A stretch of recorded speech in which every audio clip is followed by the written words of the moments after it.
Bismillahirrahmanirrahim.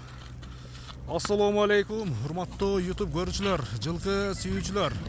Биз бүгүнкү чыгарылышты Ноокаттан Төлөс айылынан ошол алдыңыздардагы көк аттын бир маалыматын берүүдөн баштап Санжарбектин достор көк тулпарын сатууга чыгарып турат. Тартып көрсөңүздөр достор. Эгерде жакса, алдыдагы номерлерге байланышка чыгып, содалашы, баалашы көрсөңүздөр болот. Чыгарылыштын маалыматын беребиз. Санжар, ассаламу алейкум. Ден соолук иштериң жакшыбы? Тынчсыңбы? Жаныбар көк тулпар чыгат экен да? Кайсыл жактан? Кайсыл жактан келген негизи? Местный чабып жүргөн ат. Местный чабып жүргөн ат. Ооба. Жашы? 8-де, жазга 9. 8 жаш. Жазга 9 жаш. Күчкө толгон мезгил экен да? Улака кандай? Улака сынадыңбы? Улака сонун. Исмет абабыздан алганбыз. Ошол балдар чабып жүргөн ат.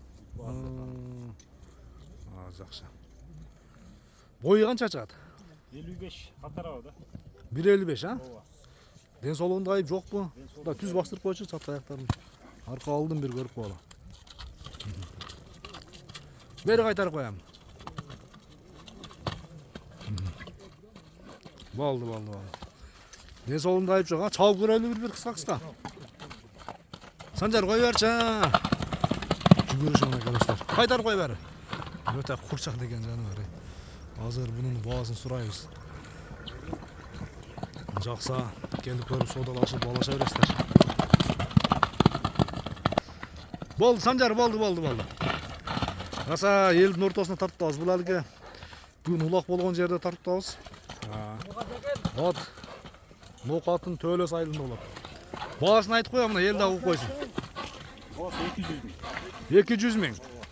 2300 доллар экен, а? Содалашабыз, баалашабыз. Айтылган баасынан сөз түрдө кеми болот.